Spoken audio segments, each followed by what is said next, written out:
What's up, everyone? Welcome to Program Your Remote.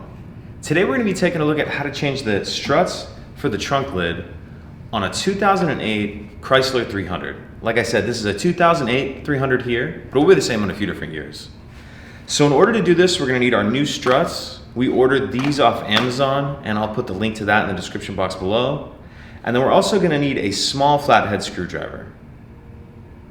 So let's go ahead and get into it. The first thing we're going to do is get this old one off of there. There's two clips holding it on, one on either end, and they both come off pretty similar. We'll take a look at this bottom one first. What you need to do is get your screwdriver on there, and then you're going to pry that up like that, like how I have this one. Then we're going to come up here and do the same thing right here. Pry that up, and if you pry this all the way off, that's fine, but it only needs to be up about like that far.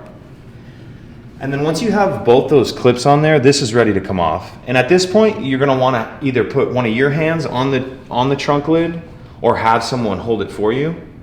I'll just hold it here myself. Come off like that. Because when you get it down to one, it'll come down like that. And then to get our new ones on, they're just going to snap on. So top on like that. You'll have to turn the bottom so this lines up, and then I'm not going to show you that side because it's the exact same procedure, but that's it. Pretty simple. If you have any questions, please let me know. If you could take a second to like and subscribe, it helps us out, and I'd appreciate it. Thank you.